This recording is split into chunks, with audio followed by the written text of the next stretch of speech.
Sociedade do desempenho, libertarianismo e progressismo. A era perfeita para a ascensão do libertarianismo e progressismo.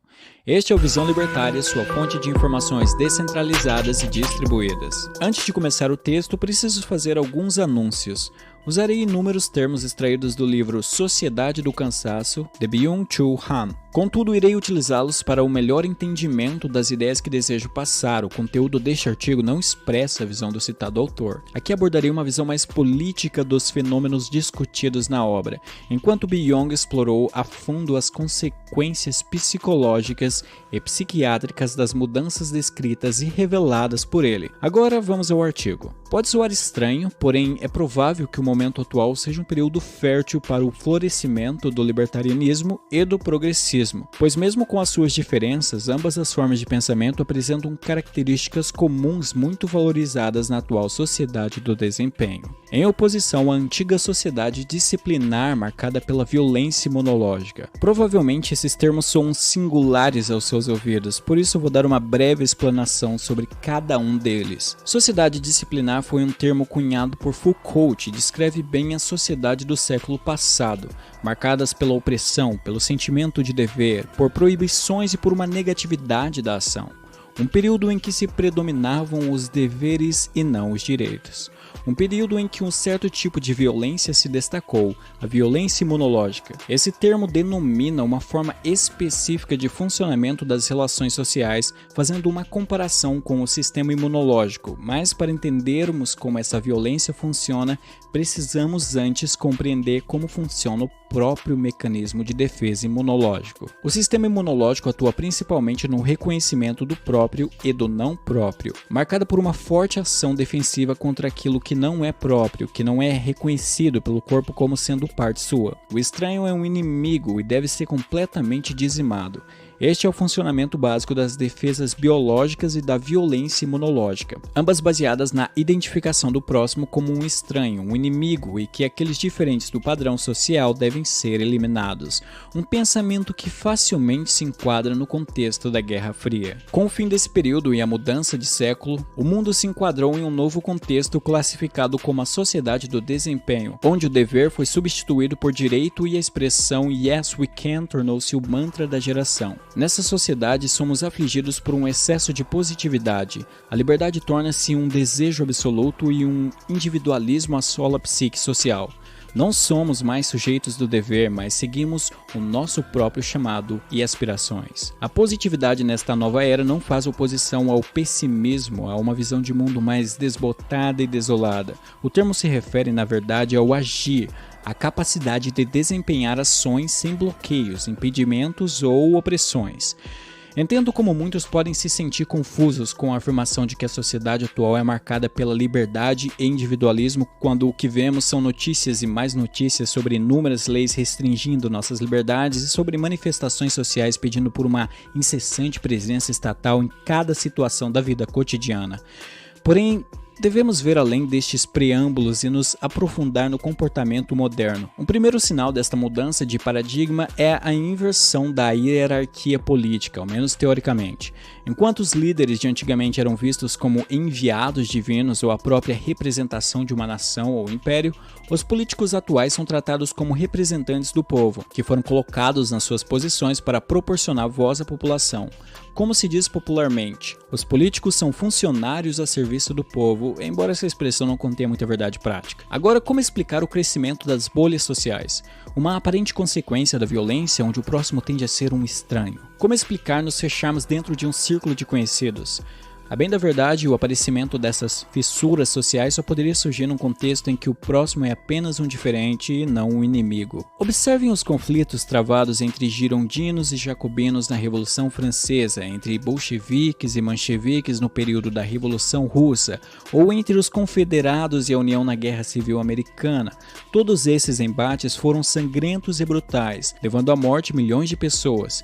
Compare então as disputas atuais entre a esquerda e a direita brasileira ou os republicanos e democratas nos Estados Unidos. O embate é teórico e a munição é a propaganda. Por isso, o fenômeno das bolhas sociais só poderia ocorrer na magnitude que presenciamos no período contemporâneo. Caso contrário, as bolhas iriam frequentemente se digladiar e uma a uma explodirem em um pandemônio de tensões sociais. Além disso, a influência e o controle governamental têm mais características reguladoras e não mais constritoras. Eles são, em teoria, forjados para manejar a liberdade individual da maneira devida.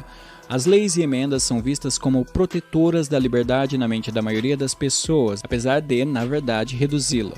Infelizmente, as pessoas não percebem como o sacrifício da liberdade em prol da segurança acaba acarretando, inevitavelmente, na perda das duas coisas. Na sociedade do desempenho, o político é o representante do povo, o seu rival eleitoral um companheiro de serviço e, em vez de deveres, nos afogamos em direitos. Eis o terreno fértil para o florescer dos libertários e dos progressistas. É fácil compreender o porquê da ascensão libertária em um mundo onde pleiteamos a liberdade e o próximo não é mais visto como inimigo, mas apenas como um diferente.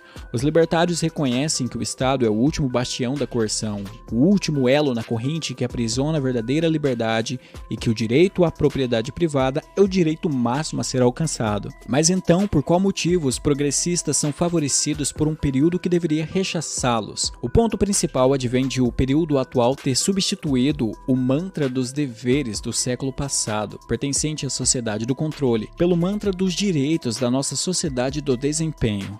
Enquanto os libertários reconhecem que nenhum direito real pode coexistir com o Estado, a outra ala acredita que, assim como fora o poder estatal o responsável pela instauração dos deveres, ele deve ser a mesma entidade responsável por fazer valer todos os inúmeros novos direitos almejados por todos. Indo mais a fundo no fenômeno, é possível observar que os movimentos mais progressistas também possuem grande enfoque na liberdade social, ou seja, na liberdade comportamental apoiando pautas LGBTs.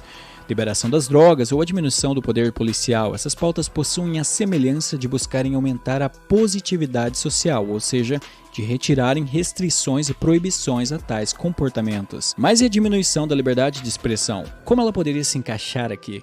As críticas voltadas às pautas sociais, como a ideologia de gênero, a questão LGBT e outras situações, são vistas como elas próprias, repressoras e carregadas por aspectos negativos. Os progressistas confundem palavras com ações opressivas e assim tendem a rechaçar qualquer crítica contra suas pautas sociais, visando manter em pé o mundo florido construído por eles. Mesmo a religião não escapa das investidas da feroz sociedade do desempenho. A religião é um dos últimos bastiões da essência monológica, a oposição clara do absoluto frente ao relativo. A própria composição das religiões monoteístas dominantes impede uma conversão mais rápida da estrutura imunológica para uma forma mais permissiva e abrangente. Existem mandamentos, leis divinas, uma verdade, um Deus, não há lugar para o estranho, o diferente, as regras são claras e a recompensa ou a punição também o são. Contudo, mesmo a religião está perdendo seus traços imunológicos. O número cada vez maior de vertentes cristãs demonstra tal fenômeno. Além de estranhos movimentos como a marcha de mulheres cristãs em apoio ao aborto, as declarações recentes do Papa sobre o casamento gay e uma crescente onda de ecumenismo cristão. Interessante observar que tantas mudanças surgiram no contexto cultural atual,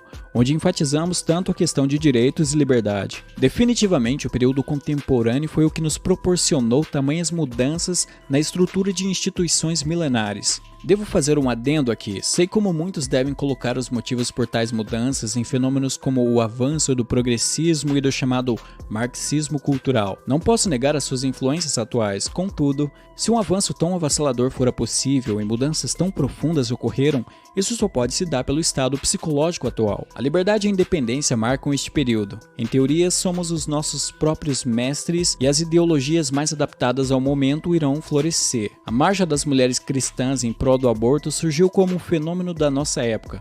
Não for uma pura conspiração marxista, mesmo que essa ideologia possa ter influenciado. O mesmo vale para outros movimentos culturais modernos. Não estou negando uma influência mais obscura sobre esses movimentos, contudo, tenho meus receios ao resumir tudo em teorias conspiratórias. É mais provável que os movimentos sociais contemporâneos surjam por uma aglutinação social específica da nossa época devido a um psicológico coletivo influente do que por uma entidade comandando toda a trama da sociedade. Resumirei brevemente o apanhado geral das ideias para facilitar o entendimento. As sociedades antigas, principalmente as do século passado, devido à Guerra Fria, foram marcadas pela violência imunológica, ou seja, o reconhecimento do estranho como um inimigo. Além disso, tínhamos uma sociedade do controle, tendo um enfoque na disciplina e nos deveres, com o predomínio da negatividade, com restrições e opressões. Entramos em um novo paradigma atualmente. Abandonamos a antiga violência e vemos o próximo como um outro, não mais como um inimigo. Somos a sociedade do desempenho, permeada por slogans de positividade e permissividade. Os políticos são nossos representantes, liberdade e produtividade são os objetivos últimos da nossa existência e nos afogamos em direitos. A sociedade do desempenho, com seu enfoque na liberdade, atrai dois públicos numerosos: os libertários e os progressistas, dois movimentos com enfoque na liberdade, contudo com visões opostas quanto ao papel do Estado nessa nova sociedade e a sua compatibilidade nela. E qual a importância dessas informações?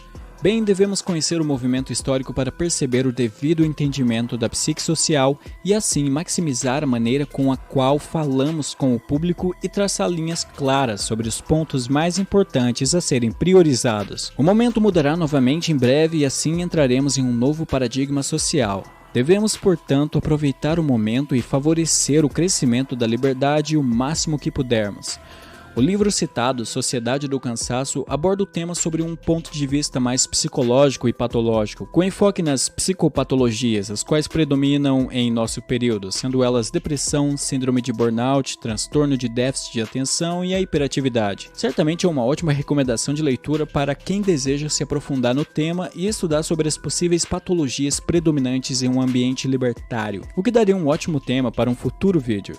Obrigado por sua audiência. Esse artigo foi sugerido e escrito por Guy Jin, revisado por Luiz Edilé e narrado por Alexander Bard. Se você gostou deste vídeo, clique no ícone de curtir abaixo e compartilhe o vídeo em sua rede social. Se você deseja ser notificado de outros vídeos, clique em se inscrever e depois no ícone da campainha. Até a próxima!